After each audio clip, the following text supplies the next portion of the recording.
It all began 300 years after the Great Disaster. Magic spiraled out of control. The demon race descended from the skies and began a long, brutal war against humanity. After that war, the human population dropped sharply and society collapsed. 10 powerful people awakened great magic and created huge protective barriers. These barriers held back the invading demons, letting humanity survive for a while. Humanity then entered a new age. When people reached adulthood, each person awakened a profession. The 10 original powerhouses turned their professions into inherited professions. Each of these inherited professions could exist in only one person at a time, becoming pillars for all of humanity. In Feichuan City, the sky was bright and clear. It was the year 335 April 1st on the Cataclysm calendar. The profession awakening ceremony was about to start. A cart stopped in front of tall buildings, and someone called out that they had arrived. A young man named Xiao Feng stepped down from the vehicle and thanked his uncle Jiang. The large plaza was crowded. People gathered for the annual awakening test. Feng looked around in amazement, thinking, the annual awakening test truly lives up to its reputation. It's packed. When people reached adulthood, they took the awakening test. Professions had different ranks: N rank, R rank, SR rank, and UR rank. Higher-ranked professions had stronger combat power, and those who awakened rare professions could directly enter elite academies. Young people walked among tall statues of past profession holders. Praying for good luck, Feng watched them quietly. A voice from the crowd prayed to one of the statues, asking the great berserker to bless them so they could awaken at least an SR rank profession. But another loud voice came from the crowd, telling the people in front to hurry because the speaker's test was coming soon. Nearby, Feng stood silently watching the line. A girl prayed toward a statue, saying that she had admired Lady Tianu since childhood, and was asking her for a blessing to awaken the most noble inherited profession. Hearing this, others thought it was funny, and wondered who would daydream like that in broad daylight. Seeing those students, Feng then turned to someone beside him and asked what the people were doing. The other person looked surprised and asked Feng if he didn't know. He explained that there was a rumor that this year's test would produce a new inherited profession holder. He added that there were currently 4 vacant inherited professions, so it was natural that everyone was praying hard. Hearing that, Feng felt that everyone's eagerness to advance seemed stronger than usual this year. To him, that meant business would be good. Suddenly, bright magical fireworks burst in the sky, signaling the start of the testing. Someone shouted for everyone to hurry because the tests had officially begun. Inside the hall, the examiners read out the results one by one. They announced that Linhu awakened an R-rank profession at level 10 with 13 magic power. Then they reported Winsa as an N-rank profession at level 8 with 8 magic power. After that, they announced Gay Fei, who awakened an S-rank profession at level 34 with 55 magic power, and that Gay Fei was accepted. A student with short hair was shocked to hear that Gay Fei actually had 55 magic power, and he wished he had that much magic power too. When Feng heard that, he immediately held up a bright red tomato and asked that short-haired man if he would like a tomato that could increase magic power. The short-haired man looked shocked at the offer. He asked in disbelief if it was really a tomato that increased magic power. Feng explained that he was a spirit plant doctor, and this tomato was a premium variety he had carefully cultivated. He also said that each tomato increased magic power by 5% within 5 minutes, and that each one cost only 5 gold coins. He then showed a bag filled with different spirit plants: tomatoes, long cucumbers, sweet potatoes, and small yellow beans. He said that he also had hunger sweet potatoes that kept someone full for a whole day, fat-burning cucumbers, and strongman beans that increased attack power by 10%. Hearing that, 2 people nearby whispered among themselves. One of them wondered if this was a scam because he had never heard of spirit plants like these. Another person questioned how something could increase magic power and help someone lose weight. The short-haired man holding the tomato told them to just buy one and try it for themselves. He said they could check the buff effect after eating it and complained that he was tired of eating energy bars every day. Feng leaned forward with a confident smile. He announced that it was first come, first served. He said the quantity was limited, and once they were gone, they were gone. Then he added that the first customer could try one for free. Hearing that, the short-haired man stared at the tomato in his hand with a doubtful face. He looked tense and unsure. He then took a bite of the tomato. His face was still hesitant, but he bit into it anyway. Right after eating it, his expression changed completely. He clenched his fists with excitement, as a bright glow of energy appeared behind him. He shouted that his magic power really increased, and that his body felt lighter. A blond young man nearby stared in shock and asked if he was seeing things, because he knew that spirit plant vegetables were developed by the Extraordinary Academy's agricultural department, and he heard they were usually supplied to SR rank professions. Feng told that man that this was a special promotion for the test convention, since everyone here had the potential to become academy students. Hearing that, the blonde man's eyes lit up and he quickly asked Feng to wrap up all of the vegetables for him. Hearing that, a small crowd gathered around to buy those vegetables and grew angry. One person complained loudly, saying he was here first. Another shouted that he wanted 10. Someone else praised the tomatoes, calling them extraordinary produce. Another excited person said that his magic power really did get a boost. Feng watched the scene with a small smile. He thought about his situation. He knew that even though he had only a farmer profession, ever since he maxed his level, all the vegetables and fruits he grew gave beneficial buffs. He admitted to himself that he used some marketing tactics, but the effects of his produce were real. After selling all of his vegetables, Feng sat alone in front of a certain shop. He was packing his bag quietly and was about to leave, but suddenly noticed someone coming toward him. When he looked up, he saw that same blonde man from before approaching. Seeing that blonde man, Feng listed the things he sold. Chestnut pumpkin seeds for 5 gold, flower rhino manure for 7 gold, grape winemaking sugar for 10 gold, and some magic power-boosting potions worth 257 gold. After listing everything, he handed over 10 gold to that blonde man and said it was his payment. This blonde man was Feng's friend, who had helped him sell his vegetables by boasting about them as a customer. As the blonde man accepted the coins, Feng complained that he didn't have enough money left to buy premium fertilizer for improving his fields. The blonde man thanked him, calling him Brother Feng. He said the spirit plants were very useful and asked why he didn't grow more. Hearing that, Feng got annoyed and hit the blonde man, asking if he thought growing spirit plants with such effects was easy. Later, the two of them walked together under a clear blue sky. The blonde man said it was a shame because Feng had high talents since childhood, yet he was lonely.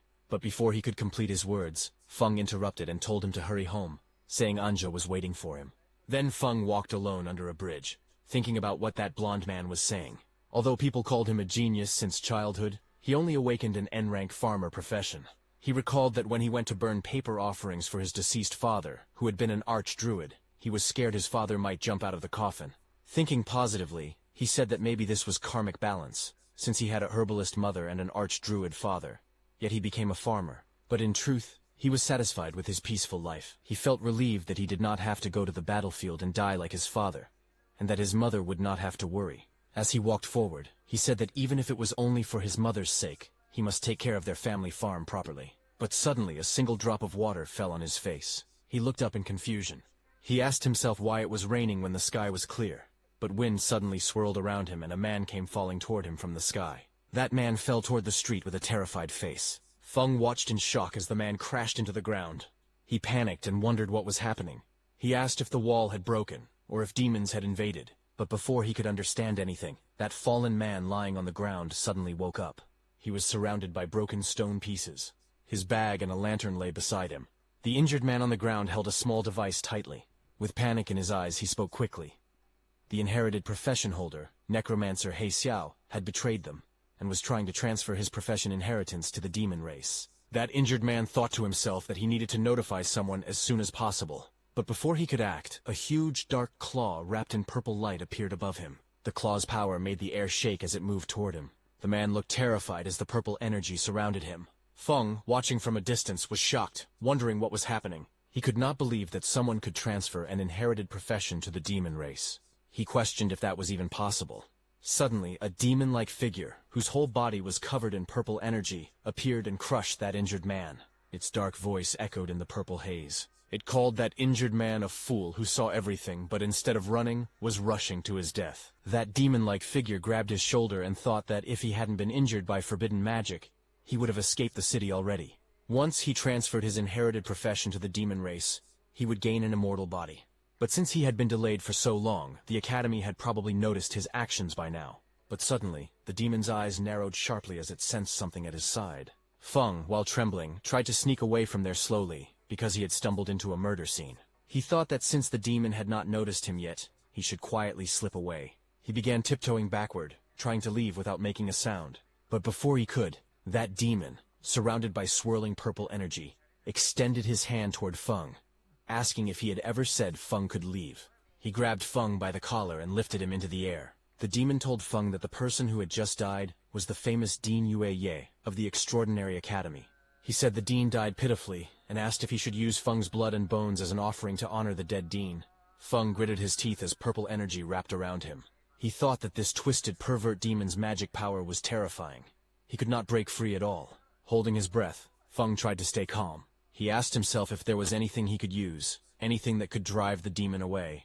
Suddenly, he noticed a small farming tool floating nearby, glowing with purple light. Feng extended his hand toward it and used his farm tool mastery, max skills derivative skill, farm tool summoning. He reached out and grabbed the summoned tool. As he gripped it tightly, he spoke in a firm tone. He said that making an offering was the kind of thing one should do personally, not rely on someone else to perform. Saying that, he struck the demon's hand with full power, telling the demon that he would descend to the 18th level of hell. Feng's attack injured the demon, who let go of him.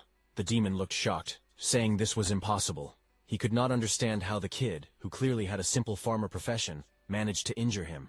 As Feng broke free from the demon's hand, he backed away. To fight back, he looked around and saw a fallen tool on the ground near that dead man. He reached forward quickly and grabbed the object, which looked like a lantern-type device glowing with purple light. Feng activated that lantern, and a huge blue beam of energy shot toward the demon. The beam struck the demon with overwhelming force. To defend, the demon gathered purple energy. A dark swirling sphere formed in front of him with many purple tendrils stretching out like roots in the air. The impact caused a massive explosion of purple and blue energy. Dust filled the air. When the smoke began to clear, the demon stood again. His armor was cracked, his expression filled with rage. But before that demon could attack, strange purple spinning shapes appeared in the air above Feng. Purple markings circled around him from every direction. The demon immediately recognized those shapes and, in frustration, said it was the array dancer's marking formation. That demon crouched low as purple energy swirled around him. He glared forward with sharp eyes and said that if he could not escape, he would simply possess Feng's body and leave. Purple energy wrapped around the demon's body as he charged at Feng with full speed, giving Feng no time to even react. Feng let out pained sounds as the demon entered his body. The swirling energy closed around him, pulling him toward the dark figure. Inside Feng's mind, the demon smirked and told Feng that even though he had the lowest profession, his talent was still decent, and he should feel lucky to become his vessel. Hearing that, Feng laughed nervously. Blue energy circles moved around him as he spoke. He said that he had been training since childhood without skipping a single day.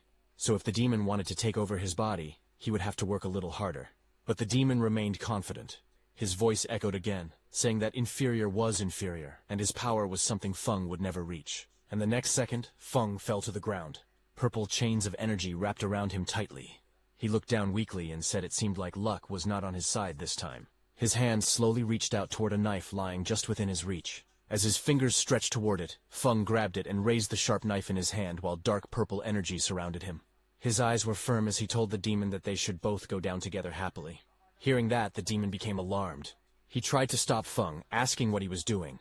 But the next second, Feng stabbed himself hard in the stomach. Blood burst out as he held the knife tightly. He shouted that even if they both perished together, he would never give up his body. Feng's vision started to fade. In his thoughts, he spoke to his father, saying he did not want to go over there and get scolded. His body fell to the ground. His eyes were closed and purple energy wrapped tightly around him. But suddenly, a glowing golden light formed from his chest. The light grew brighter and brighter, spreading around him. That demon stared at the glow with fear and confusion. He wondered what the dazzling light was, and asked himself if Feng's magic power was erupting. The next second, a blinding golden light burst open in the sky. The demon below looked up at it with shock as the golden beam spread out in all directions like glowing branches. Then that light wrapped around the demon's body. He stepped back in fear. His voice shook as he shouted that this could not be happening. He shouted that it was impossible. But more golden strands tightened around him. They spun faster and faster, forming a thick cocoon of golden lines around his entire body. The cocoon glowed even brighter, twisting with great force. In the next moment, a violent blast erupted from inside it. Purple power and shattered pieces flew out as something inside was destroyed. At that time, a purple system window appeared in the darkness. It displayed a message congratulating Feng, saying he had acquired a new talent, inherited profession, Necromancer. Then, sometime later, Feng's eyes snapped open in shock while he was lying on the ground. He stared at his hands and his wounded clothes. With disbelief in his voice, he said he was still alive.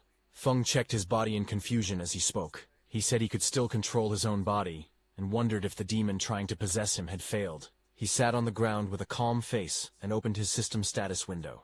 A glowing purple screen floated in front of him and he read the information on it. Feng looked at the glowing screen with a serious expression as he read the details of his new abilities. His name was written on it, along with his profession. Spirit Farm Master. Mutated. Unique. He looked at the screen with a calm and curious expression, then scrolled to another panel that showed the full list of his status information. His name was Lin Feng, Profession Spirit Farm Master, which was mutated and unique. He was level 1, with 300 strength, 300 constitution, 100 agility, 110 magic power, 100 spirit, and 300 luck points.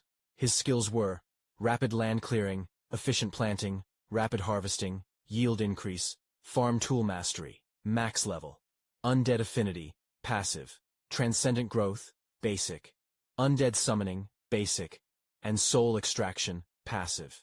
Feng stared at the screen closely. His eyes widened as he realized that his level had reset to 1, but all his maxed-out farmer attributes were still there. Looking closely, he found that his magic power had increased as well because of that demon soul force. With this, he realized that once he leveled up again, his attributes could break past the old limits of the farmer class. But he looked annoyed as he read the list of new skills. Among them, he noticed the undead summoning. He muttered that he could actually summon undead, but he hoped it would not summon that guy. Feng activated his farming skill, and in his left hand, green energy swirled around his fingers. In the next moment, Feng raised his right hand and used the other power he was feeling before. This time, purple lightning-like energy wrapped around his fingers.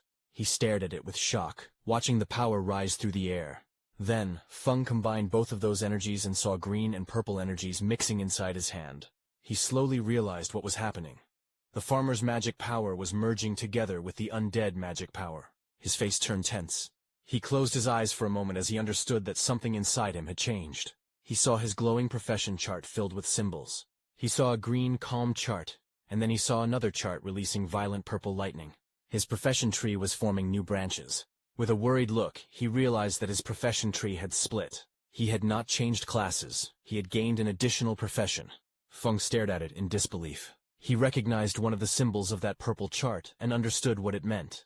That demon who entered his body earlier was actually an awakener of a legendary inherited profession, Necromancer. He looked at that demon's purple figure lying on the ground and wondered in disbelief if this guy was a necromancer. The profession tree continued glowing. Purple electricity ran across it. Feng looked at his own hand again. A swirling green-purple power pulsed inside his palm. He could feel that the power still did not belong to him. He became anxious. He knew that if he couldn't tame this energy and fully turn it into his own power, something dangerous would happen. His farmer profession would collapse, disappear, and his consciousness might be devoured by that demon again. Feng covered his face, embarrassed. He glanced at the profession tree and thought that the yellow color on his own farming icons looked dirty and earthy. Feng stood inside a glowing purple magic circle. Purple runes floated around him as he raised his hand and activated the skill Undead Summoning. Right after that, purple energy cracked the ground as the space around him shook. Broken pieces of the ground floated into the air as purple lightning hit the necromancer and the human he killed before. The purple energy swirled wildly as something began to appear inside the circle. Two figures slowly formed from the purple light. One had a body shining like a pale blue phantom. He was Yue, level 1 undead sage. The second figure appeared glowing bright purple with sharp armor and long hair. He was He Xiao, level 1 undead wild hunt. Feng looked at them and realized it was really that human and the necromancer. Even though their levels had been reset, all their abilities were still preserved and they could level up again. After all that commotion, he knew the law enforcement squad was on the way, so he needed to leave quickly. He immediately turned to leave because he also understood that no one would believe an ordinary farmer could kill two extraordinary individuals. Instead, if anyone found out about his current situation, it could bring serious danger to him. So Feng walked away with his backpack, but he was determined and said that the urgent priority was to find a place that could give him protection, resources, and high-tier land. He wanted a place where he could test and control his dangerous new power and turn his dad's theories into reality. Then, one day later, Feng went to his family farmland, which was clear and bright. Feng walked along the open fields, looking troubled. He thought about how a full day had passed, yet the necromancer's influence on his profession still had not faded. But leaving that aside, he opened his laptop to watch the news. A man in a suit appeared on the finance channel. He greeted the audience and announced that the day marked the birthday of a veteran agricultural teacher. Back on the farmland, Feng inspected a young plant in his hand. Purple lightning wrapped around his fingers as he examined the sprout closely. He noticed that every crop affected by his new power was turning strange around him. The mutated plants grew unnaturally. Green vines thickened, stretching under a sky filled with purple energy. The stems twisted into complex shapes, forming net-like structures that shimmered under the sun. Soon, one plant swelled into a large cabbage-like bulb. Purple energy pulsed from within its leaves. The bulb shook and then burst open, releasing thick smoke. Suddenly, a long dark vine shot out and grabbed a small bird mid-flight. Sharp purple spikes rose from the plant as the bird struggled in the air. Feng looked at it in shock. His mouth hung open as he stared at the monstrous plant spreading across the field. He raised his voice in disbelief, wondering what he was even looking at. Panic crept into his face as he realized the danger. If people saw these strange creations, he feared they would mistake it for a demon invasion. Feng immediately grabbed a shovel and started digging, saying that he needed to dispose of the mutated crops as fast as possible. He stared at the cabbage he had just disposed of, and thought about how his new magic power had caused terrifying mutations in ordinary plants. He wondered if, by guiding this power properly, he could use it to grow crops on purpose. Thinking about it, he believed that if he learned to control this power, he might create the special plant varieties his father had imagined, but never succeeded in cultivating. He imagined growing high-value crops that could raise a person's profession level. While he was thinking all that, urgent news suddenly appeared on the television. A serious-looking news presenter announced that inherited profession holder Necromancer He Xiao had started a rebellion the previous day and had killed Dean Yueye. The anchor stated that He Xiao's crimes were severe. He also said that anyone with information would be rewarded, and helping him in any way would be treated as a crime. Feng watched the screen quietly. He thought to himself that things had unfolded exactly as expected. He reminded himself that he must never let anyone find out he possessed the Necromancer's undead power. He looked around at the equipment stacked against the wall, and thought that he needed to give proper names to his undead servants so they could pass inspections. Otherwise, there would be trouble. Suddenly an idea popped up in his mind, his eyes lighting up as if he had just come up with a clever idea. He said that he would simply call his undead servants farm servants, because his profession panel already listed him as a spirit farm master. To him, it sounded completely normal for a farm master to have a few servants. Just as he was thinking, the news reporter announced that, in order to deal with growing demon pressure, the Extraordinary Academy was expanding its enrollment. The reporter explained that anyone who passed the assessment would receive resource support from the Academy, and would even be given private estates capable of producing high-tier crops, along with special subsidies. The reporter added that enrolled students would be able to hire farmers to help them grow high-recovery crops. Hearing this, Feng thought that the Academy's land was safe, fertile, and well-supported with resources. He realized that this was exactly what he needed right now. He thought about his own situation. His necromancer identity was a dangerous secret, like a ticking time bomb. But spirit farm master to everyone else, that was just a harmless farmer. He told himself that he had to get into the academy no matter what. Then, some days later, at the Extraordinary Academy Registration Plaza inside the registration hall, a row of examiners in black suits sat behind a long desk. One of the men asked for the next applicant's information. He looked up and said in a flat tone that they needed the applicant's name, age, awakened profession, and level. Feng stepped forward. He carried his backpack and calmly stated that he was 18 years old, and that his profession was Spirit Farm Master, Level 1. Hearing that, one of the examiners repeated the words, Spirit Farm Master, with confusion. He scanned the documents in his hand and frowned. He said he had never heard of that profession, and assumed it was another non-combat job trying to sneak in. He told Feng to release his profession aura. Feng lifted his hand, and a green aura formed around it, swirling like spiritual energy. The examiner stared at it with disdain. He leaned back, unimpressed, and called it the garbage aura of a farmer profession. He waved dismissively and told him not to waste his time, then shouted for the next applicant. Nearby students began laughing loudly. One mocked the name Spirit Farm Master, asking if Feng had made it up himself. Another joked that it was hilarious for a Level 1 farmer to even think about applying. They told him to go back to farming.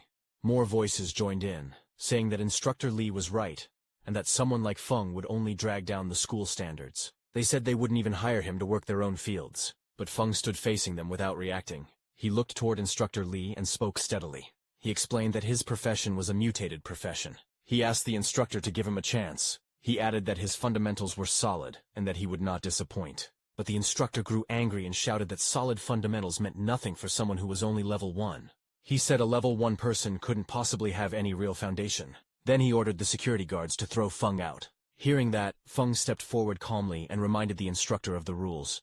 He said the recruitment notice clearly stated that all professionals were allowed to take the test. He warned the instructor to be careful, saying he might even report him. Feng then held up his phone. With a smug look, he pretended to call the Supervision Bureau and said there was a teacher refusing to let him take the academy exam. Hearing that, the instructor panicked. He rushed forward and grabbed the phone from Feng's hand. His face twisted in anger as he shouted at Feng. He threatened him, saying that if Feng dared to report him, he would make him regret it. He also said he didn't believe a level 1 farmer could ever pass the exam. Nearby students whispered to each other. Some said that even if Feng was a farmer-type profession, the instructor's attitude was too much. Others said Instructor Li's behavior seemed excessive. One of them mentioned hearing that the instructor failed a promotion exam and could only work at the admissions office. Now, hearing them talking, the instructor shouted loudly at everyone. He told anyone who didn't want to take the test to get lost, his voice full of irritation as the crowd watched. Then, sometime later, the group began walking behind the instructor. Feng followed among the other students. Soon they arrived at a huge building covered with giant twisted wooden roots. Many people stood outside it. The instructor looked back and spoke, telling Feng that he could still admit defeat now if he wanted. But Feng walked forward calmly and thanked the instructor for leading the way. The entrance was covered with wooden boards marked with warning signs. 2 glowing portals appeared on the ground, and Feng stepped toward them with the others. Inside the structure, Feng flew through the air, bouncing between the thick wooden roots. He managed to land on one of the roots and caught his balance. Feng narrowed his eyes and said that it was time to let the horned rabbits experience the terror of industrialized farming. He then sat down and pulled out a jar filled with orange powder. With a confident smile, he explained that this carrot essence powder was his newest creation. According to him, it could easily lure even level 20 mighty rabbits, so dealing with these low-level horned rabbits would be simple. He said it was a piece of cake. He then knelt on the ground, sprinkling the carrot essence powder carefully over the soil. A thin trail of powder spread out around him as he worked. Then immediately carrots grew on the ground. A few minutes later, a small pink-horned rabbit appeared. It sat happily among the grass with several carrots lying in front of it, looking excited as it stared at the food. But suddenly, Feng's powerful undead, covered in dark purple energy, rushed forward. Their attack hit the rabbit instantly, knocking it away with a burst of lightning-like force. Feng stood before his 2 summoned warriors. One was dark and sharp with blue and black armor, the other wrapped in glowing purple energy. He told them that waiting for rabbits was too slow and instructed them to listen carefully. He ordered both of them to make sure no one else saw them, and to kill every horned rabbit that had been lured nearby. He looked determined and said they should kill as many as possible. Right after that, the 2 undead warriors burst out with bright blue and purple energy, shooting forward through the giant wooden roots. The purple undead used its massive sword and cut down many horned rabbits in one slice. Meanwhile, many horned rabbits flew into the air, trapped inside glowing blue bubbles. The dark blue armored undead floated among them, controlling the swirling energy around the captured rabbits. And then, with a flick of his finger, he killed all of them. Feng watched them and whispered to himself that the 2 undead following him were still incredibly strong, even though they were only level 1. He felt he had really gotten lucky, but suddenly, a loud bell rang, and a voice announced that time was up. Outside, Examiner Li in a black suit stood before the big tent and ordered all examinees to come out and hand in the rabbit horns they had collected. Students lined up to submit what they gathered. Examiner Li shouted at each person harshly. Someone who brought 2 horns failed. Someone with 3 also failed. Another person with none was told to get as far away as possible. Some students complained that rabbits were usually easy to find, wondering why they were so rare this time. Another student said that getting 4 horns was decent because many people didn't find even one and would have to wait for the next recruitment. Then Feng stepped forward. Examiner Li looked at him with annoyance and called him trash, saying he probably didn't have a single horn and should hand over whatever little he had. But instead of answering, Feng raised his hand, and a glowing green magic circle formed around his fingers as he opened his inventory with a confident smile on his face. The next moment, a huge wave of pink-horned rabbits came crashing into the tent like a tidal flood. Dozens upon dozens of fluffy bodies piled up, burying the rude examiner under them until only his arms and legs stuck out. Other students stared in shock as the rabbits kept tumbling forward, filling the entire space. Feng stood calmly in the background, watching the chaos he had created. Examiner Li and the staff member beside him looked at those rabbits in shock. Feng smiled slightly and told them that he had a total of 500 horned rabbit horns. He politely asked if they wanted to count them. The examiner's face twisted in disbelief. He stuttered in panic and accused Feng of cheating. But suddenly, the teaching director appeared. He stepped forward with a stern expression and scolded the examiner, asking how someone his age could still bully a child. The examiner froze and nervously asked why the director was there. The director said that if he hadn't come, all of his pet rabbits would have been wiped out by people with no professional ethics. The director then looked at Feng and told him that he had passed the preliminary test. Hearing that, Feng bowed deeply toward him and thanked him for being fair. But when the director saw Feng's face, he got shocked. He stared closely at Feng and said that Feng gave him a familiar feeling, and asked if Feng knew why. Hearing that, Feng's eyes narrowed slightly. A tiny bead of sweat slid down his cheek. He stayed silent, but his expression showed clear unease. He walked back as his thoughts surfaced. He wondered if he had been exposed.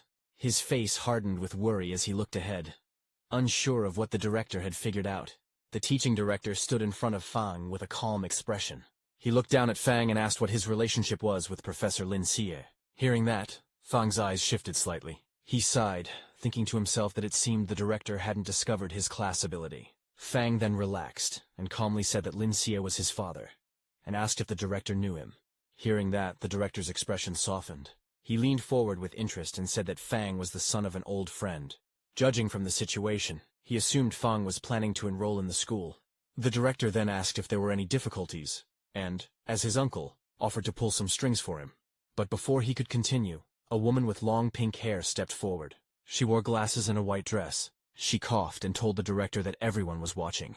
Hearing that, the director turned around and saw a group of students standing behind him, staring and whispering among themselves. The director muttered that he was only expressing his thoughts. He then looked back at Fang and said that he had some business to handle. He promised that once Fang enrolled, he would personally show him around the school. The director walked away, and the next second, his body was surrounded by swirling smoke, and he disappeared. Fang watched him leave, a bead of sweat trailing down his cheek as he wondered why the teaching director gave off such unreliable vibes. Then, that pink-haired teacher stood in front of the gathered students. She raised both arms and announced that the students who passed the prelims should follow her. She then told the ones who didn't pass not to be discouraged, promising that there would be more chances next time. The scene then shifted to a large meeting room inside the Extraordinary Academy Solar Branch. Several people in suits sat around a long table while a man at the front prepared a briefing. A man with long hair stood before a large display board, filled with silhouettes and images. He explained that Dean Yue and He Xiao had gone missing at the same time. He said Dean Yue had likely discovered He Xiao's secret, and had been spotted during the pursuit. He continued, saying the two eventually perished together. But there was still an unknown mastermind who had taken He Xiao's legacy talent. With growing excitement, he declared that if they found the person who took the undead talent, they would uncover the truth behind everything. He pointed at the display board and insisted this had to be the answer. Hearing him, another man grabbed his head in frustration. He told the excited man, named Tuka, that they understood he wanted to earn merit, but asked him to stop making brainless guesses. Hearing him, Tuka slammed the table. His voice shook with anger as he shouted that none of them believed him. He warned them to just wait, because he would definitely find the evidence. Across from him, the two people seated at the table stared back nervously, sweat dropping down their faces. As Tuka left the room in anger, a woman asked her companion if it wasn't bad to let Tuka leave like that since he was connected to the Duke. Hearing that, the man turned to her in surprise, but suddenly the teaching director stepped forward through swirling white energy. He said it was better that the troublemaker was gone because the Solar Academy existed to train real elites, not to give out empty positions. The director then explained that a mission had been issued from above. Once He Xiao was found, he must be killed on sight. He asked if the two officers understood. The woman hesitated and asked what they should do if He Xiao was already dead. The director looked away and said that maybe He Xiao had changed his appearance. So, anyone who used Necromancer skills, he said coldly, would be wiped out completely. Meanwhile, in the mission hall of the Extraordinary Academy, many students gathered under the bright lights. A glowing blue portal floated behind the podium, casting light across the room as students chatted and waited. Then suddenly, that pink-haired teacher came out of the portal and stood at the podium and began announcing the mission. She stated that the re-examination task required all new students to clear a level 5 special dungeon called the Magic Horned Beast Lair, located outside the city. She also announced that the time limit for the mission was only 3 hours. Hearing her, the crowd in front reacted with shock.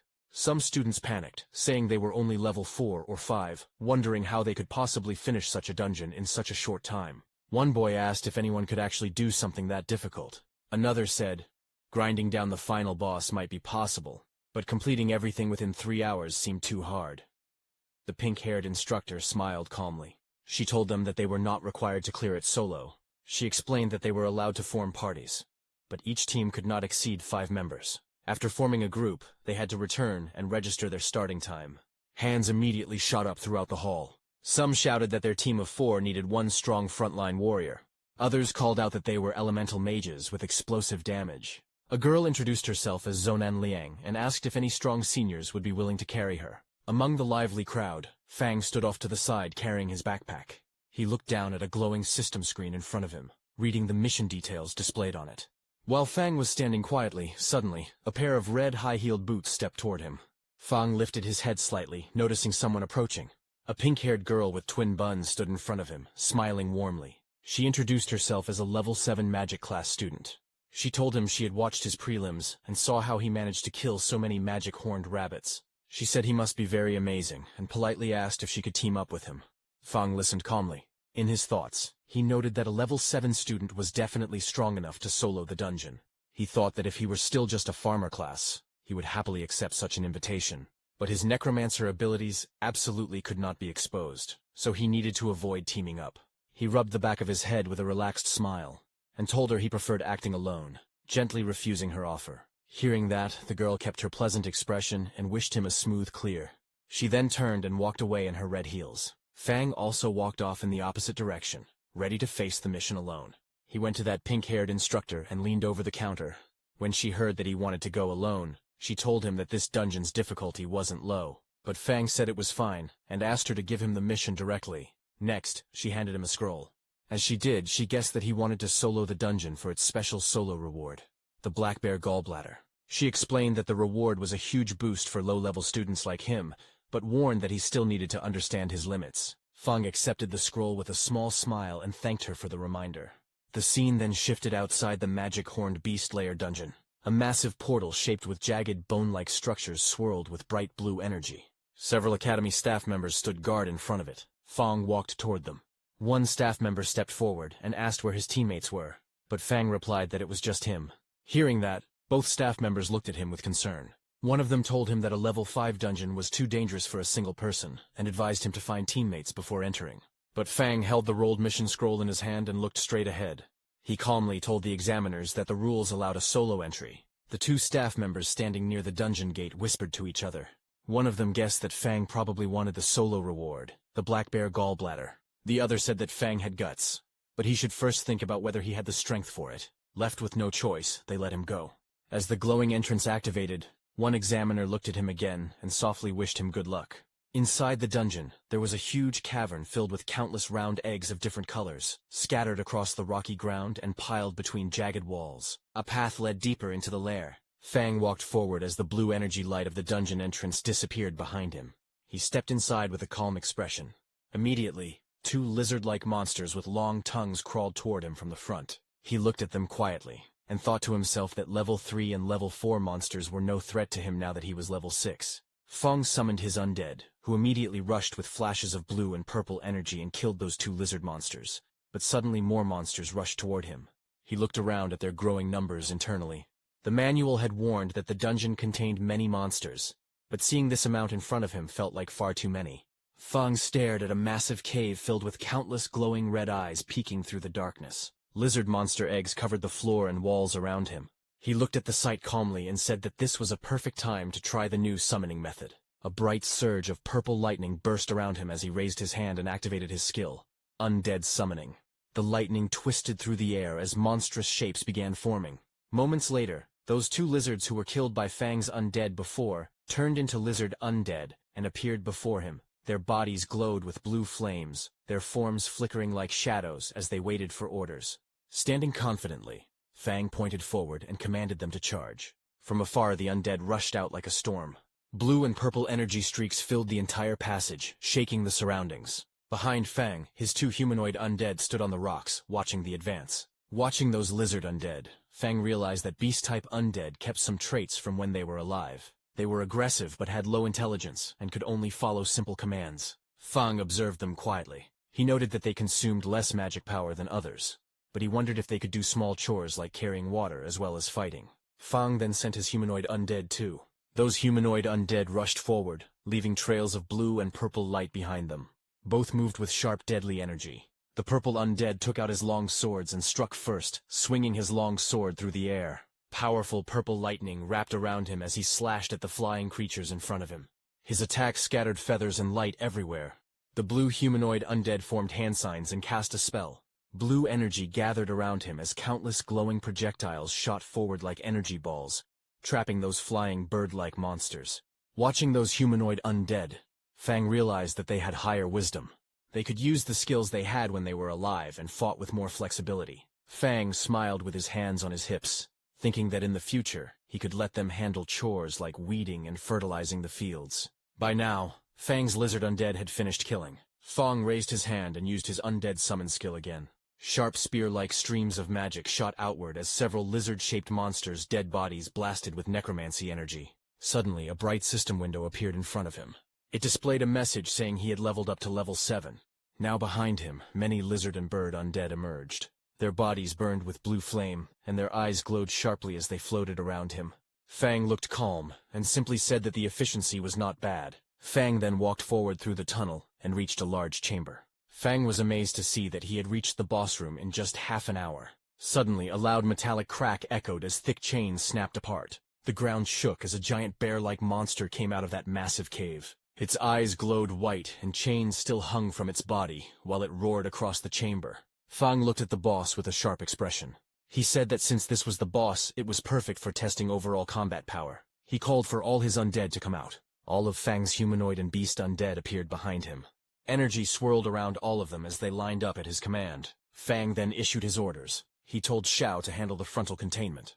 He told the undead to curse and weaken the boss. He instructed the other undead units to attack the boss's joints and its eyes. On his command, all of his undead charged at the giant bear monster standing in front of him. They continuously attacked across its fur as it struggled and roared. In front of it, Fang sat calmly on a mat, a small snack box and his backpack beside him as if he were having a quiet break. On his command, all of his undead charged at the giant bear monster standing in front of him. They continuously attacked across its fur as it struggled and roared. In front of it, Fang sat calmly on a mat, a small snack box and his backpack beside him as if he were having a quiet break. While the battle raged, he watched the ongoing fight and noted that the coordination of his undead was getting smoother. He was eating grapes, and system notification points popped up saying his magic power had recovered by 666 points, and it kept increasing as he ate more and more grapes. Then Fang's purple undead lunged at the chained boss. The boss monster swung its claws, but it did no damage to the purple undead, and it got closer to the boss. The purple undead collected huge amounts of lightning energy in his hand and punched the boss monster. His punch was so powerful that the whole ground exploded with a huge explosion.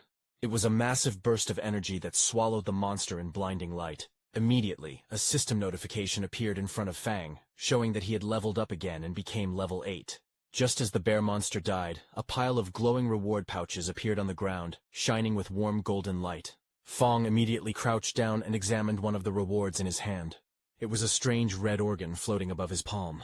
Looking at it, he frowned in disappointment. He commented that the reward only increased his constitution by 10 points. To him, that was useless.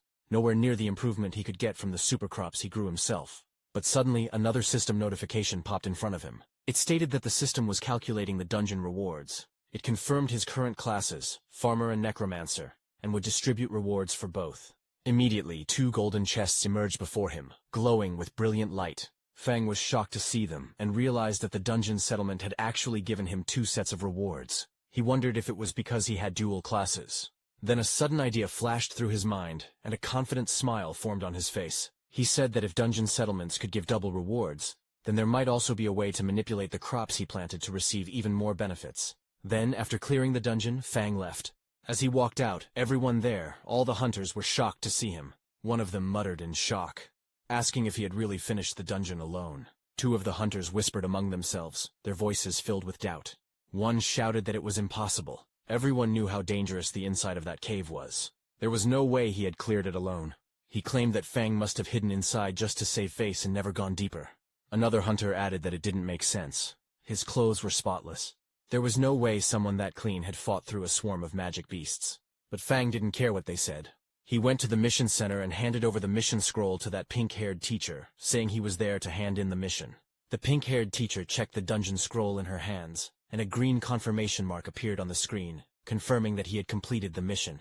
Seeing that, the pink-haired teacher's eyes widened in shock. She couldn't believe that he had actually passed, and that he had done it completely solo.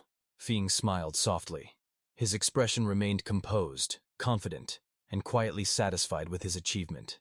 Inside the academy's mission hall, the pink-haired instructor took the mission completion scroll from Feng.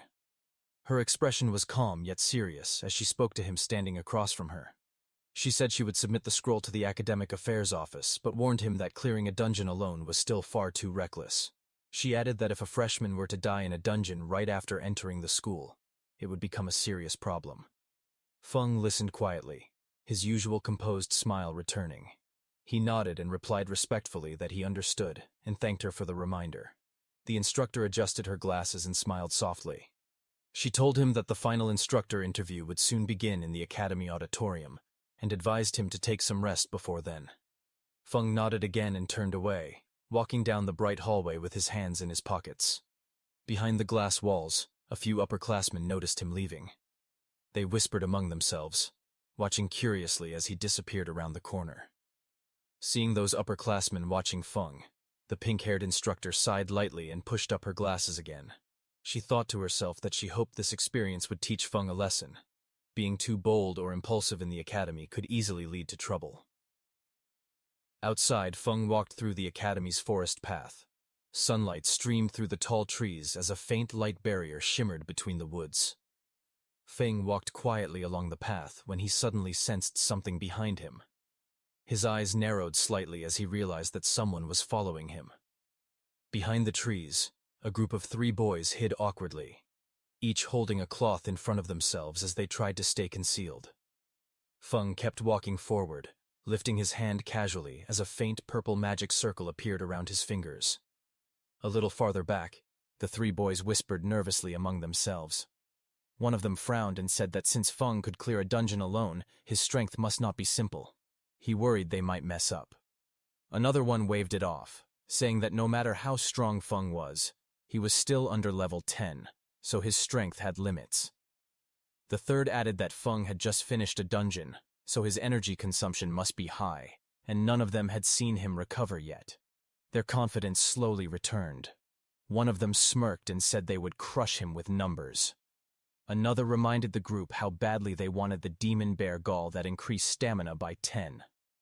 When they saw Feng walking away, one of them urged the others to hurry and catch him. They shouted at him from behind, calling out, "Hey, you farmer! Stand still!" Feng stopped and turned his head slightly. With a calm expression, he asked if they were shouting at him. The group stepped forward with aggressive confidence, surrounding him. One of them mocked him, asking if he wasn't afraid of bursting from taking so many rewards by himself. Another insisted he must have gotten lucky inside the dungeon and found something valuable by accident. He demanded that Feng hand over the demon bear gall and the skill scroll. All of them flared their combat energy, their bodies glowing with blue light. One boy pointed at him and warned that if he didn't act sensibly, they would show him the true power of a combat class. Meanwhile, Feng stood still, facing them quietly. He looked at the group surrounding him and asked calmly why, out of so many examinees, they had chosen him. One of the boys stepped forward, pointing at him with an exaggerated expression. He asked if Feng really didn't know the reason or if he was pretending. Another student explained that the exclusive reward for a solo dungeon clear, the demon bear gall, was a valuable item that added 10 stamina. He said that something so good was not something a farmer like him should be holding. Hearing that, Feng did a comparison in his mind of the demon bear gall, which increases stamina by 10, with his stamina watermelon, which also increases stamina by 10. Feng squinted slightly and wondered if something that added 10 stamina was really that amazing. He thought about the watermelons he grew every summer, which also added plus 10 stamina without needing to fight through a dungeon. Then he lifted his hand and took out the demon bear gall from his inventory. Red energy curled around his fingers as he showed the item in his palm. He asked if the thing they were talking about was this. Seeing that, the man with the short hair immediately lunged forward with an angry expression. He stretched out his hand toward Feng and shouted for him to give the item to him. But suddenly, a fireball exploded between them. The moment he reached out, a violent blast of fire and smoke burst outward, filling the area with heat and golden light. The shockwave pushed the short-haired man back as he stared at the spreading flames in surprise. In the next second, a pink-haired girl rushed in. She held her staff in front of Feng and glared at the troublemakers. She demanded to know what they were planning to do. She reminded them that private fighting was forbidden in the academy, and warned them that they could be disqualified. The short-haired man raised his weapon and tried to explain. He insisted that the matter had nothing to do with the pink-haired girl, and that it only concerned Feng behind her. But the girl stepped forward without hesitation. Her eyes narrowed as she said that if she couldn't stand what she saw, then it absolutely had something to do with her. She lifted her staff, flames swirling around her as she made her final threat. She told them to leave immediately or she would report everything to the instructor and see who would suffer more. Hearing that, the man with the fierce Rin looked straight ahead, his expression full of arrogance. He spoke with confidence, saying that reporting the matter would only work if she even got the chance. And since she insisted on protecting the farmer, they would deal with her as well. He raised his voice and shouted to his group.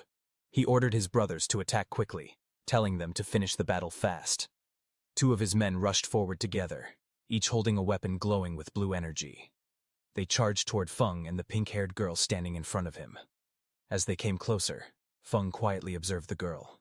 He noted that she was currently a level 7 class user, which meant she should be quite strong. He wondered if she was capable of handling all these small fry by herself. The girl, however, glared forward with clear anger in her eyes. She said that their methods were truly dirty. Then she turned slightly and asked Feng beside her if he would like to join forces. But before she finished speaking, she spun around in surprise. Feng was already running away at full speed through the forest, leaving her behind without hesitation. As she watched him escape, Feng threw something toward her. It was the red glowing demon bear gall. She reacted instantly and caught the demon bear gall smoothly with one hand. Her eyes widened slightly as she stared at the item she now held, the red energy curling around her fingers.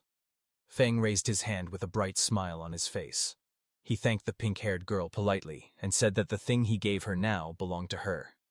Before the pink-haired girl could even react to what had just happened, those 3 men rushed toward her with furious expressions. Their bodies glowed with blue energy as they leapt forward. Seeing that, the pink-haired girl shouted loudly, wondering why everything had suddenly turned into her being robbed when she had just come to help Feng. The scene then shifted to a quiet room. It was a temporary independent restroom. Inside, Feng sat on a sofa with a towel around his neck. He took several scrolls out of his backpack and wondered why the skill scroll he got from the dungeon was useless to him. He paused for a moment, his eyes narrowed as an idea struck him, and he wondered if it could be like that. Feng then held the scroll between both hands. Green and purple mana surrounded it as he injected his energy into the scroll. That energy swirled around it like flames, and in the next second, a system window suddenly appeared, stating that he had realized a new skill called Special Cultivation. Another window explained the skill. It was a beginner-level special cultivation skill that allowed him to use mana and certain materials to strengthen undead summons. It said there was a chance to increase their level, their quality, or give them new skills. Seeing the system notification, Feng jumped in happiness, saying it really worked. He explained that the scroll required mana from both of his classes at the same time in order to activate. Feng then summoned all his undead. The tall, shadowy figure of the largest summon stood in front of Feng, its body wrapped in purple and blue lightning. Feng stood shirtless in front of them. He lifted his hand with confidence and told them that it was time to test the new skill.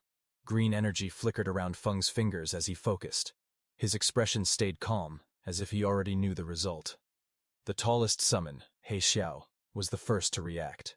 Purple flames burst from its body as its power rose sharply, and a glowing message appeared beside it, showing that it had advanced from level 6 to level 8. Next, the summon with the icy armor, Din Yue, was covered in swirling blue energy. Its strength climbed rapidly, and it rose from level 6 to level 8 as well. The demon-horned bear followed soon after. Blue light wrapped around its heavy frame, and its level jumped from 7 to 9. 2 smaller summons, the horned lizard and the horned eagle, glowed together in bright blue light. Their combined levels increased, rising from level 5 and 6 to level 7. Watching all of this, Feng tilted his head slightly. A small smile appeared on his face as he nodded in satisfaction. He said softly that it was not bad at all. He stood facing his newly empowered summons. Purple and blue energy stormed around their bodies. The huge figures of Xiao and Yue towered in front of him, both stronger than before as they waited for his next command. Watching them, Feng lowered his eyes, and a quiet thought formed in his mind. He said that the only bad thing was wondering when he would be able to obtain new fields, because he couldn't bring himself to ruin the fields at home just to experiment on new crops. Then, sometime later, he walked out of his room wearing casual clothes and a backpack. He stepped through the doorway with his hands in his pockets. But as he was closing the door, suddenly that pink-haired girl appeared and called out to him. She brought up the demon bear Gaul. Feng turned slightly and, lightly smiling, told her that the demon bear Gaul was hers. Hearing that, the pink-haired girl's eyes widened. She held a small package tightly against her chest and shouted that the item was very valuable.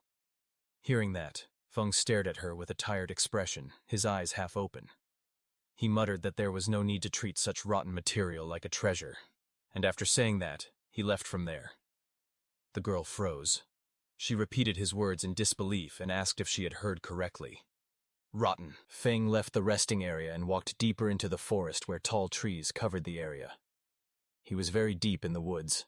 He looked left and right and thought that there shouldn't be anyone around. After confirming that no one was around, Feng activated his skill, and purple energy gathered around his hands. He wondered what effect the new skill had on crops. The purple energy spread toward two nearby plants, wrapping around them. The plants reacted as the power hit them, growing in some strange way. Feng looked at the plants with a confused face, and commented that they looked no different from before when he used his skill on his farm. But suddenly, his eyes widened as he realized something was different. In the next instant, the plants exploded into a huge transformation. A monstrous flower burst upward with sharp teeth and vines, rising high above him as purple energy shot around the forest.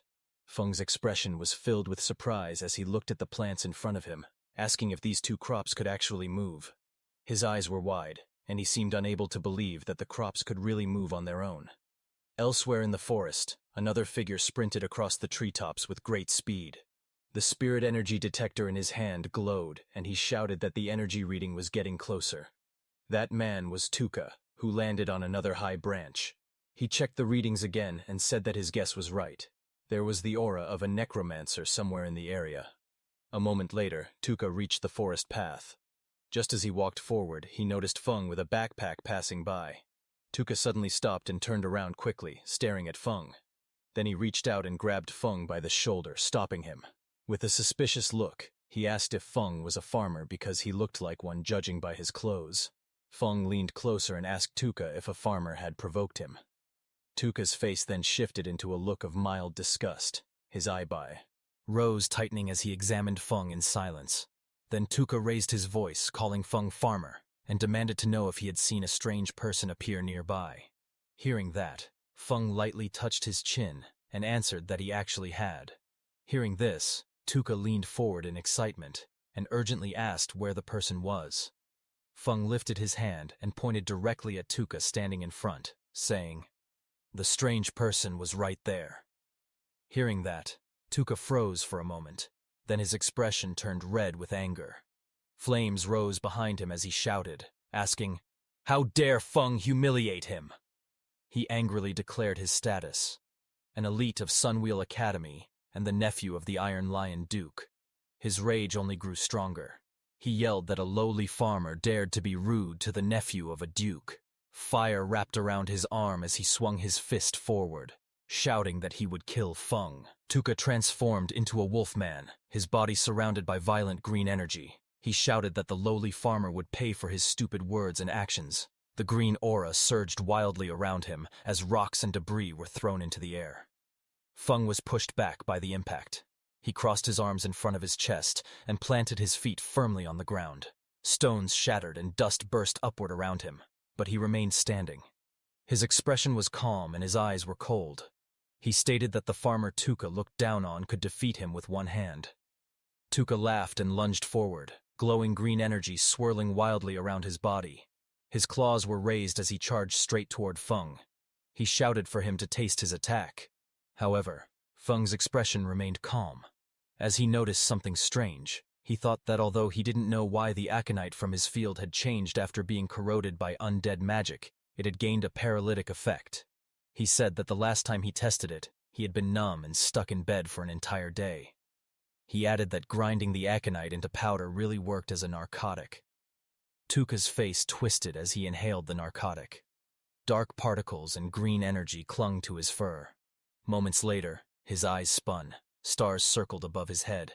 His body swayed unsteadily, and his whole body started feeling dizzy. He looked down at his own body in panic and demanded to know what had been done to him, shouting angrily as he asked why his strength had suddenly disappeared. Feng stood calmly in the forest. He raised his fingers to his nose casually as he walked forward. With a calm expression, he said, "It's just some common aconite powder from the fields." Then he leaned forward, green energy flowing around his arm. With a calm but sharp expression, he said, "This is the kind of power farmers have." In the next moment, green streaks burst forward. The attack struck the beast directly, slamming into its body and overwhelming it before it could react. Later, the scene changed. The former elite Tuka hung helplessly from a tree, his hands tied above his head. His shirt lay discarded on the ground, and he was left wearing only his shorts. His body looked weak, and his eyes were dull. Not far away, Feng stood quietly and mocked him, saying that he could not even beat a farmer yet still dared to call himself an elite. As he turned to leave, Feng calmly told him to enjoy cooling off there for a while. He added that when someone eventually found him, he should consider it a lesson learned. Just then, an announcement echoed through the area, calling all candidates to gather in the auditorium for the instructor interviews. Standing in the forest, Feng paused. Realizing the interviews were starting, he muttered that he needed to hurry. The scene then shifted outside the Extraordinary Academy auditorium. Groups of candidates stood around quietly whispering among themselves. As Feng walked forward calmly, voices followed him. Someone whispered that he was the one who had solo cleared the level 5 dungeon. Another voice replied that they heard he only ran away and leeched off women. Unmoved by the whispers around him, Feng continued walking toward the auditorium with an indifferent expression. Among the gathered candidates, someone spoke in a low voice, saying that compared to Xian and Bogu, he was far worse. Another voice followed, saying that he might be strong compared to normal candidates, but as level 5 elites, they already had the advantage. Nearby, a pink-haired girl stepped forward and handed something to Feng, telling him that it was his. Feng scratched the back of his head and smiled faintly. He leaned forward and told her to keep it, saying that it was really useless to him. Later, Feng walked through the crowd while eating casually. A notification appeared above him, showing temporary stamina +2 twice. Looking confused, he thought to himself that he truly did not understand why people treated that kind of thing like a treasure. Inside the auditorium, the scene was marked as the instructor interview site. Several instructors sat behind a long desk, watching quietly. A voice explained that during the interview, instructors choose students, but students also choose instructors. It was said that students and instructors bring out the best in each other. The instructor then announced that he would call students by name to come forward. He called out the first name, Xian. Xian stood up among the seats and introduced himself. He said, "My name is Xian, and I am a level 6 Earth-type warrior. This is my current ability." As he finished speaking, a large battle armor appeared, surrounded by glowing energy. One of the instructors leaned forward and spoke. He said, "Not bad," and introduced himself as a level 44 Earth-type berserker. He then asked Xian, "How about becoming my instructor?" Xian reacted immediately and said he would be honored. After that, the instructor announced the next name and called Ying Wu forward. The instructor looked down at the list and called out the next name, saying it was Lin Feng. Lin Feng stood up from his seat and walked forward calmly, moving past the other candidates. As he stepped into the center, he introduced himself. He stated clearly, "My name is Lin Feng, and I am a level 8 spirit farm master." As he spoke, green energy rose around his body, surrounding him as he stood there in silence. The two female instructors watched Lin Feng from their seats. The woman with pink hair commented that reaching level 8 at his age was very impressive. The woman beside her leaned closer and reminded her to look carefully, saying he was still just a farmer. Across the table, another instructor leaned against his colleague and spoke casually. He said that their extraordinary academy trained talent for the front lines, not ordinary people meant to be cannon fodder. But he also admitted that Lin Feng had performed very well in both the preliminary and second tests. The main examiner adjusted his monocle and looked at the others. He cleared his throat and suggested that since everyone had different opinions, they should run a combat ability assessment for Lin Feng. After hearing this, the instructors began giving their responses one by one. The man with long dark hair crossed his arms and said he agreed. The woman with pink hair smiled and said it worked for her. Another instructor leaned back casually and said he didn't mind at all. Lin Feng stepped forward as the examiner called out to him. Green energy swirled around his feet while the examiner asked if he was willing to take the combat test. The examiner added that their goal was to train people who could fight demons on the front lines, and without combat ability, things would be difficult. Lin Feng lowered his head slightly, thinking to himself.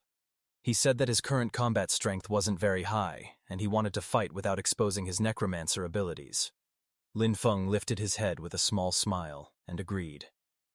The scene then shifted to a large open space that had been temporarily marked inside the auditorium. Students and instructors stood around the edges, watching as Lin Feng walked to one side of the marked area. On the opposite side, a tall man waited for him.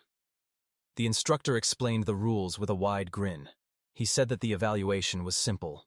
Lin Feng only needed to last 5 minutes under his attacks. If he managed that, it would prove he had talent for combat. As the match began, bright golden energy burst out from the instructor's body. The force spread across the arena, shaking the air as powerful waves of pressure shot in every direction. Students nearby bent down under the weight of it. Some trembled as they struggled to stay balanced. One of them gasped, saying that this was the pressure of someone above level 40. Another said he could barely breathe. But when they looked toward Lin Feng, they saw him crouched lightly on the ground. His posture was steady, and his expression stayed calm. Someone watching said in surprise that Lin Feng looked completely fine. The instructor smiled proudly as he looked at Lin Feng. He told him that just for enduring the pressure, he had earned his respect. Then he opened his stance and said that Lin Feng should use all his power and attack with everything he had. Lin Feng lowered his body, steadying himself against the golden pressure. He thought to himself that the pressure from a level 44 fighter was intense, but he could still endure it for now. A glowing green orb formed in Lin Feng's hand as vines of nature energy swirled around him. He stretched his arm forward and called out for his servants to come out. Green light burst upward. As the shapes formed, Lin Feng realized something. By covering the undead in nature magic, he could hide their undead aura. The summoned figures rose, wrapped in bright green vines and leaves, completely concealed by the nature energy surrounding them. Lin Feng stood beside the glowing green figure he had summoned. The large creature looked like a cabbage-shaped bear covered in swirling nature energy. As he watched it, he thought that no one would ever guess this cabbage-looking bear was actually an undead summon. The creature stepped forward, wrapped in bright green vines. Its body glowed strongly, making it look like a rare mutant beast. From the other side of the arena, the instructor narrowed his eyes in surprise. He said that this kind of dense nature magic looked like a rare mutated profession. A smile grew on the instructor's face. He raised his curved blades. Lightning-like energy danced around them. He called out to Lin Feng, saying it was interesting, and telling him to come at him. The green cabbage-like bear rushed forward, its body wrapped in bright nature energy. Across from it, the instructor charged in with yellow flames swirling around his weapons. Both figures clashed in the open courtyard, their energies filling the space. Bright streaks of green and yellow flashed everywhere as the two forces collided.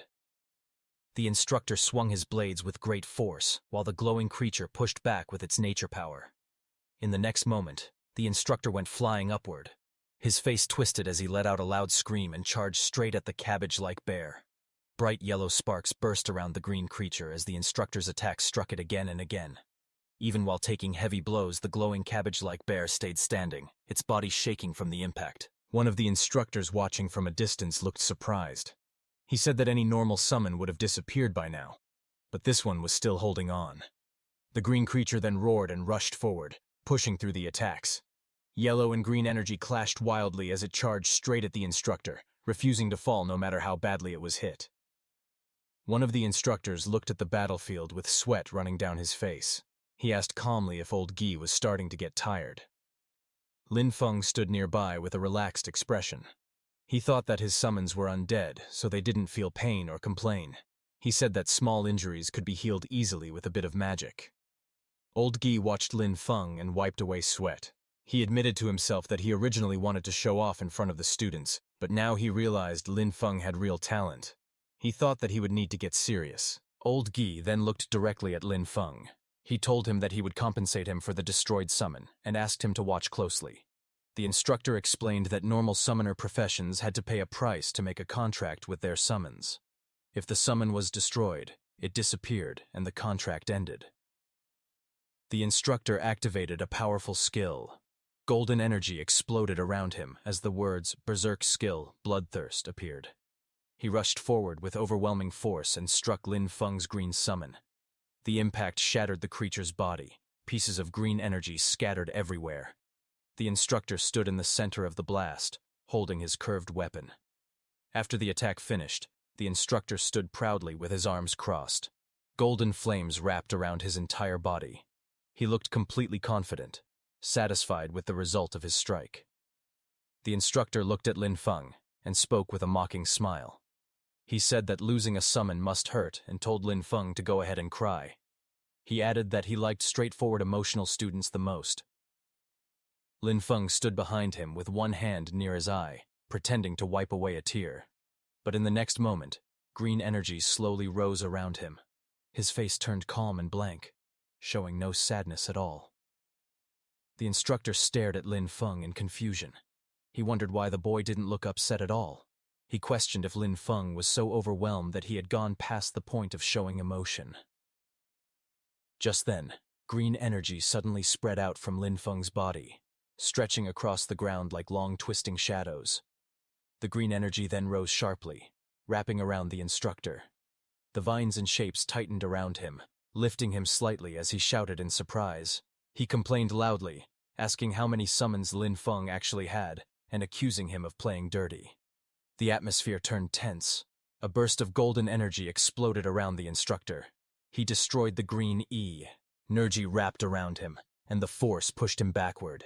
He shouted in panic as the green power twisted violently through the air. A moment later, the examiner stepped forward and raised his hand. He calmly told them to stop. The instructor relaxed, and Lin Feng stood off to the side, his ghostly blue summon fading beside him. The examiner then faced Lin Feng with a composed expression.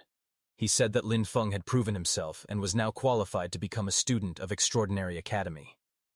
He continued speaking, explaining that all nature-type instructors were currently on rotation at the front lines, so for now, there was no teacher available to guide him yet.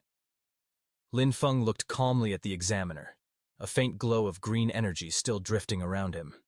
He asked what would happen to his cultivation resources. The examiner faced him and answered without hesitation. He said the academy would never shortchange any student's cultivation resources, and that Lin Feng would receive everything according to the standard. The man then adjusted his monocle and continued speaking. He explained that because Lin Feng was an outstanding student in this exam, he was allowed to make one request to the academy. Feng's expression shifted as he listened.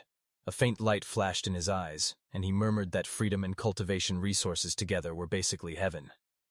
In the next moment, his tone became cheerful. He stood before the examiner with a bright, almost childlike smile and said, "I want a plot of land." The examiner froze. He stared at Feng with a confused expression. With disbelief on his face, he asked if Feng really didn't want rare resources, high-grade gear, or top-tier items, and only wanted land. Feng scratched the back of his head with a bright, carefree smile.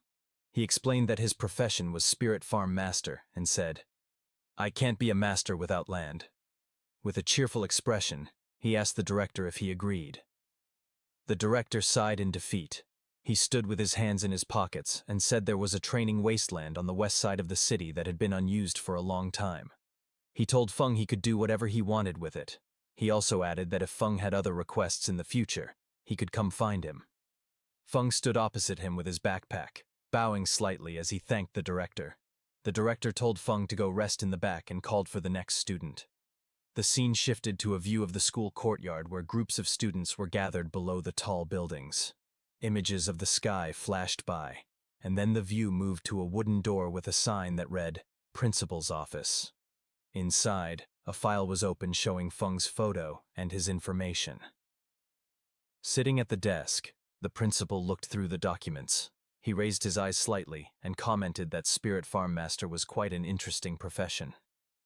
Just then, a woman with pink hair rushed into the principal's office and announced that she had an urgent report.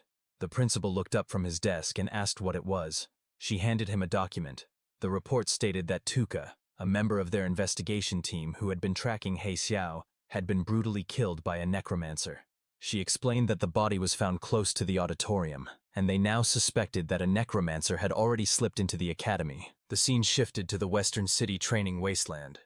Feng walked alone along a quiet forest path, holding a paper map in his hand. As he studied the map, he muttered the location to himself, and then smiled when he finally found the spot marked on it. Moments later, green flames rose from his hand as the usage rights document activated. A glowing message appeared, stating that he now had permission to use 100 mush of training land in the west of Faiquan City, granted by the Extraordinary Academy. Another message followed, explaining that a temporary lease agreement had been activated. The duration was 1 year, and a repulsion barrier had been opened, allowing only the student, Feng, to enter the area. Feng touched his ear with a blank expression and complained that 1 year was really stingy. Then he added that most students would be heading to the front lines after a year anyway, so the limit made sense. Feng raised his arms toward the sky with excitement. Purple energy swirled around him as he shouted that a full 100 mush of land was his, for at least a year. With joy on his face, he said that this finally felt worthy of the title Spirit Farm Master. A burst of purple light erupted around him. Feng stood at the center of the glowing formation, pointing upward as the energy expanded across the wasteland. One by one, powerful spirit creatures appeared within the purple mist, towering shadow figures, glowing armored beings, and various small floating sprites. They surrounded Feng, filling the sky with bright energy. Feng looked at them with confidence and stretched out his hand. With a fierce smile, he pointed forward and declared that everything was ready. It was time to get to work. A dark, shadowy spirit released a violent burst of purple energy. The force shook the ground and sent rocks flying in all directions. As the creature landed with immense power, not far away, another summoned spirit, one made entirely of blue water, rose into the air. Wet waves erupted around it as it flew forward, controlling the water beneath it. On the field, a large, fluffy beast with a horn rushed across the soil. Its body glowed with bright energy as it dashed ahead, followed by several small floating spirits carrying tools. The scene then shifted to Feng relaxing under the sun. He lounged on a chair with sunglasses on, eating a slice of watermelon. With a satisfied smile, he commented that magic really did change life, and said the ancients hadn't lied. Feng rested in the shade, calmly drinking from a straw. A small blue spirit tapped his shoulder to get his attention. Without changing his relaxed expression, he spoke softly and said that the land had been reclaimed. Hearing this, Feng looked surprised. He turned around while holding a slice of watermelon and stared at his summons behind him. He said they were far more proactive than he expected. One of the undead let out a strange laugh, its glowing mouth curling in an eerie smile. Feng looked at the ice-armored undead standing beside him. With a helpless sigh, he said that expecting undead to have their own consciousness might have been asking too much. Feng finished eating and walked toward the doorway. Meanwhile, the ice-armored undead watched him leave. Its glowing eyes followed him quietly, its expression calm and unreadable. A faint smile slowly formed on its face, the cold blue light around its body flickering softly. Feng walked along the narrow path beside the long row of greenhouses. A faint glow surrounded him as he placed his hand on the glass, checking on the crops inside. From above, the greenhouse roof revealed rows of planted soil beds. Feng stood among the neatly arranged crops, looking up as soft blue light filtered through the glass. Different plants filled the space, some shaped like budding yellow lotuses, others like purple cabbages. Lines of text floated above them, showing their effects. Permanent stamina +1, temporary speed +1, permanent attack +1. All were labeled, not yet mature. Feng looked at them with satisfaction. He said that other people had to gain strength through bitter and exhausting training, while he improved himself through crops, balanced nutrition, and a solid foundation. Feng stood inside the greenhouse, turning his head to look at the glowing crops behind him.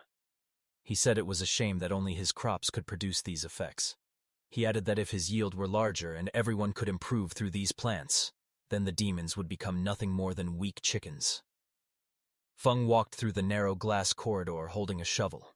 Sunlight filtered through the greenhouse walls. As he stopped and thought about his situation, He said he couldn't plant only special crops. He needed enough normal crops outside to hide them. Otherwise, the strange plants inside the greenhouse would be discovered too easily. He tightened his grip on the shovel and said it was time to get back to work. One day later, the scene returned to the greenhouse under a bright blue sky. Inside the soil, a cluster of round potatoes sat packed together as Feng used his tool to dig them up. Feng stood beside the field with a shovel in hand. He faced the shadowy summoned figures beside him and demonstrated the motion, telling them to dig like this and instructing them to watch carefully. The shadowy helpers immediately followed his example, shovels in hand, digging quickly in a neat line. Seeing their work, Feng smiled. He said that ever since he got these helpers, the speed of planting vegetables had increased dramatically. But suddenly, Feng shouted in surprise, asking what his helper was doing. One of the shadowy undead creatures held a potato in its hands, taking a bite out of it. Feng leaned forward with a confused expression. The undead creature froze, startled as it looked up at him, still holding the half-eaten potato. A glowing system window then appeared beside it, showing its status. Undead lizard, level 6, temporary. Bone density temporarily increasing, defense temporarily increasing. Feng stared silently at the notification, looking down in thought. He realized that all of his undead lizards came from the dungeon, and the only difference was that this particular one had eaten a potato. Feng then raised his hand to his chin, thinking seriously. A burst of realization formed in his mind as he wondered if the original crop effects could also work on undead creatures. In the days that followed, Feng continued running systematic experiments. He carefully recorded how different crops affected the undead he controlled. However, he was not aware that someone was watching his field. A shadowy figure with glowing red eyes stood in the darkness outside the farm, staring toward the sheds. Under the moonlight, he muttered to himself that the place looked bizarre. He noted that several structures weren't there the last time he had been spying on the area. He crouched forward and looked again, repeating that those things definitely hadn't existed before. Then his expression hardened. With a smirk, he drew a sharp blade and scoffed that a paper-thin wall like that would fall apart with a single slash. He paused after seeing something else inside. Only one person seemed to be there. That made him wonder if it was some sort of trap. He called the situation interesting. Meanwhile, inside, Feng lay relaxed in a hammock, unaware of the intruder, who was now watching him from the shadows. As the intruder crept across the rooftop in the dark, moving closer to the greenhouse, suddenly the ground beneath him cracked. A sharp impact struck the edge of the roof, forcing him to jump back in surprise. He landed and sprinted forward, but more blows slammed into the concrete, sending chunks of rubble flying everywhere. The man dropped low, bracing himself as the ground shattered around him. A moment later, something burst upward from beneath the debris. A round creature with a glowing red stalk rose into view, its body swelling with energy as it pushed through the broken stone. The intruder glanced toward it, only to face a sudden explosion. Rubble and flames erupted outward as the creature launched an attack, forcing him to dash aside while the blast tore through the rooftop. The blue-haired intruder narrowed his eyes with a smug smile. He looked completely confident as he mocked the defenses around him, saying that this level of protection could never stop him. He charged forward and kicked through the round creatures blocking his path. As his foot struck them, red liquid splattered out, and more of the creatures burst open under the impact. Suddenly, his expression changed. Sweat formed on his face as he realized something was wrong. He gritted his teeth in panic and shouted in frustration. A moment later, a massive chain of explosions erupted beneath him. Bright yellow flames burst outward, scattering debris, and red burst through the air as the detonations consumed the entire area around him.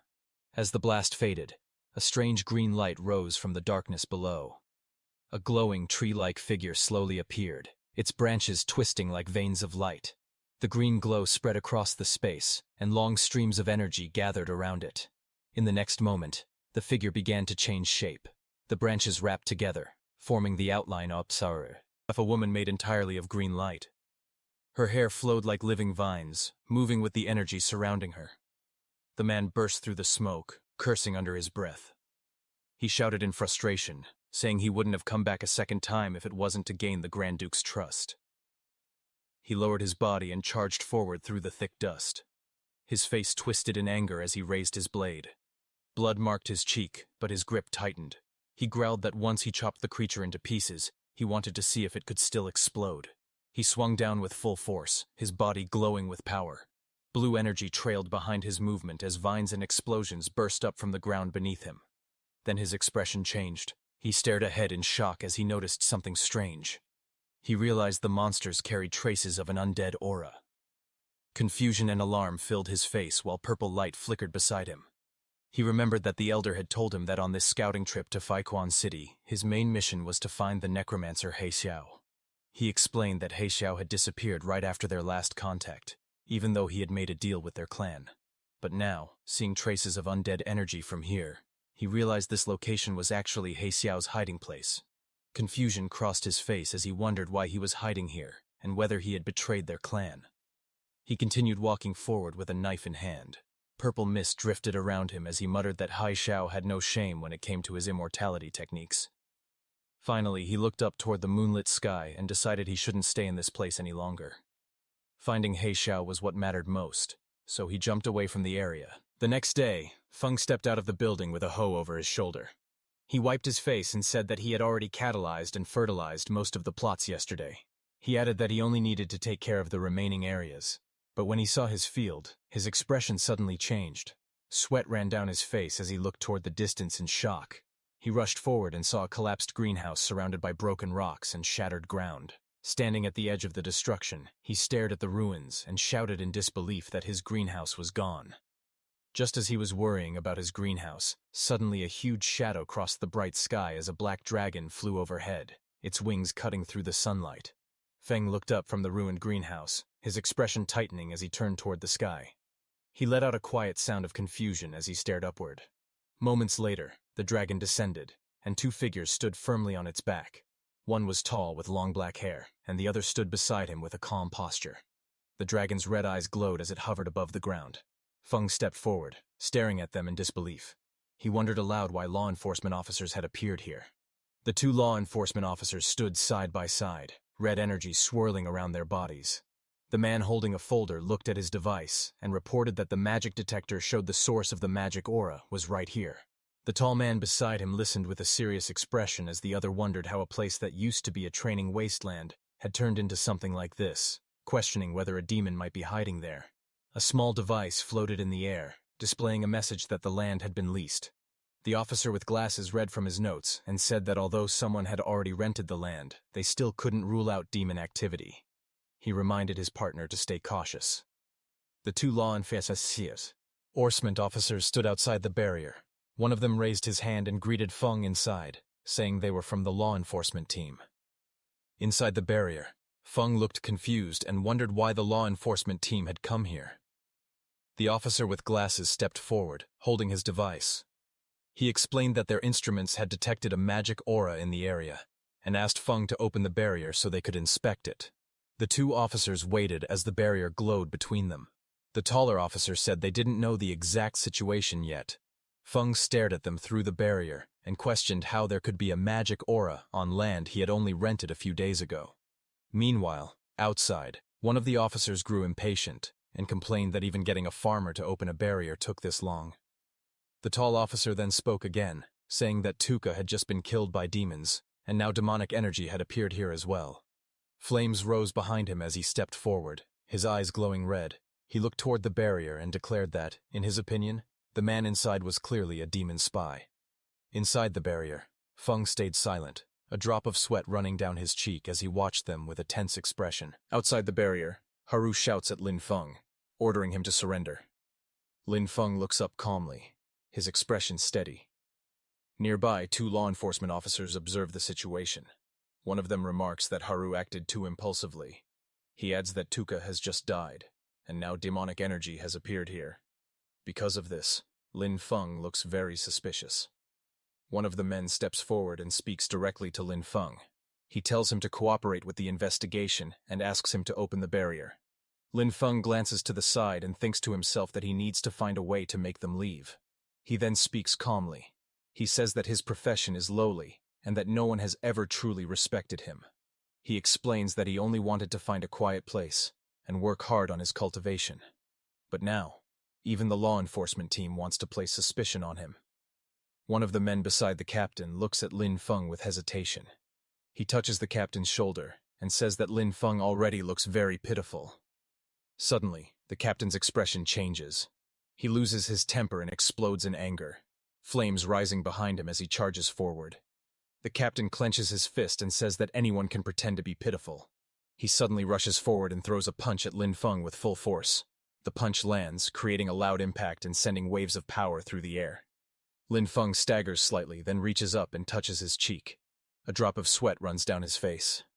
He realizes that this is bad. His body has been strengthened so much that the captain's punch did not even hurt him. Lin Feng narrows his eyes and thinks to himself that he will have to act a little to get out of this situation. He falls to the ground and clutches his chest, pretending to be weak. The captain stares at him in shock and says that he used so much strength in that strike. He cannot understand how Lin Feng is still alive and says that Lin Feng is very suspicious. Lin Feng looks Yimduru calmly and asks if they are trying to beat a confession out of him just to close the case quickly. Before the situation gets worse, another man steps forward and stops the captain. He tells Haru to calm down and look carefully. He points out that there is nature magic on Lin Feng's body, and demons hate anything related to nature, something even a child would know. The man with glasses helps Lin Feng up and tells him that they misunderstood him. He says that Lin Feng's nature magic is very pure, and that they will explain everything clearly in their report. Lin Feng stands up and looks at him with gratitude. He says that the man is a good person and a truly upright official. The man answers calmly that it is just his duty. Nearby, the captain clenches his teeth in anger and glares at them. In the next moment, power explodes around him as he raises his hand again. Lightning energy flashes through the air as he prepares to move. Before anything can happen, the two officials move at the same time and step in front of Lin Feng, blocking the attack and stopping the captain from acting further. The captain stays silent, his teeth clenched, unable to say anything. After that, the law enforcement officers ride on their dragons and leave. Lin Feng watches them quietly. After a moment, he lowers his gaze and thinks to himself that this is troublesome.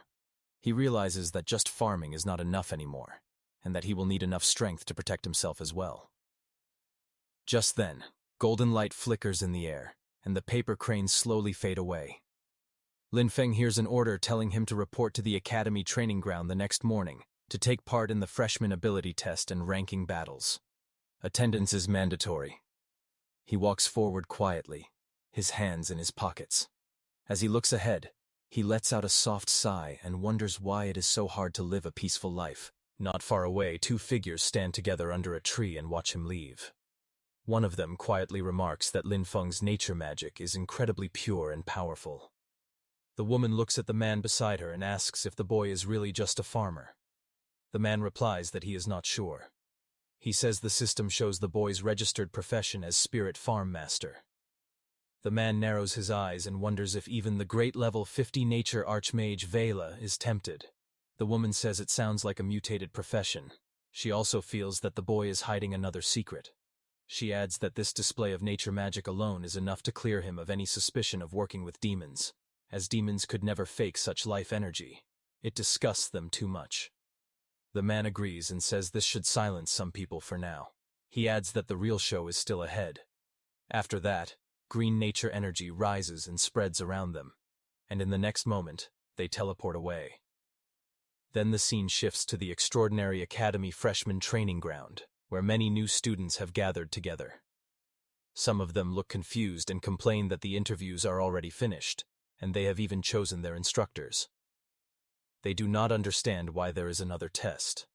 Others agree and say they thought classes would start right away.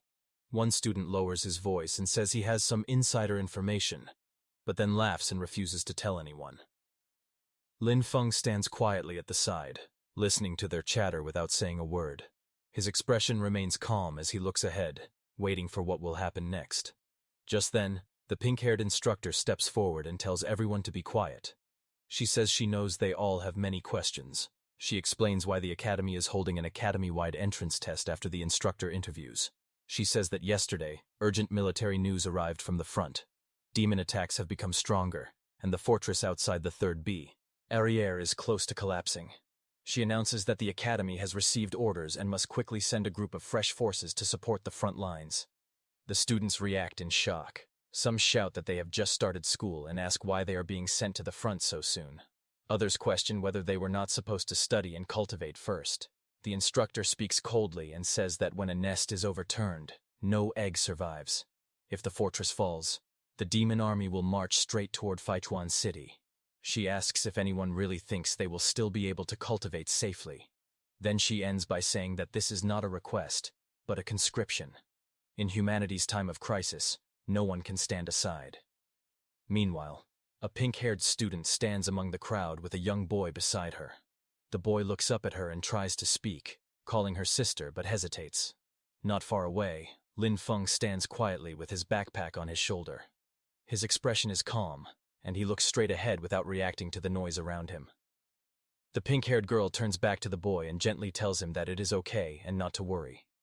She glances in Lin Feng's direction, her cheeks slightly red, and quietly says that he is very outstanding. She wonders if he will be chosen in the draft. After that, the pink-haired instructor raises her voice and orders all freshmen to enter the training grounds and prepare for live combat testing.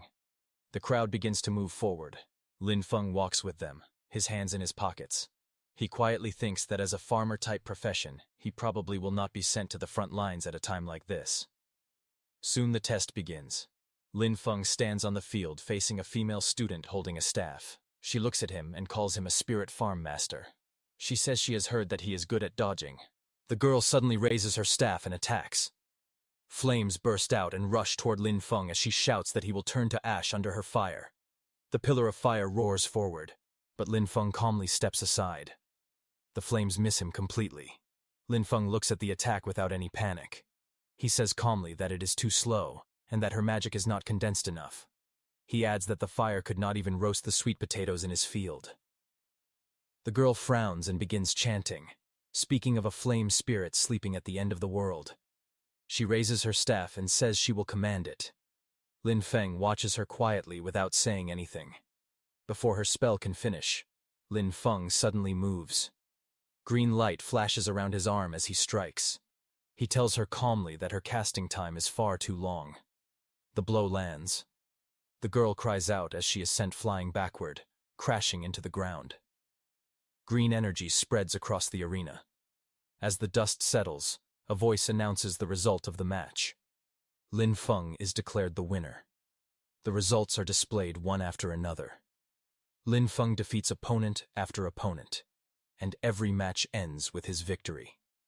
Lin Feng scratches the back of his head and thinks that beating this many people should be enough. He feels that he can lose the next few matches on purpose.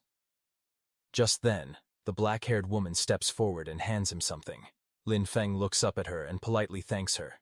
The woman smiles and tells him that with his talent and potential, he is more than qualified to aim for a much higher stage.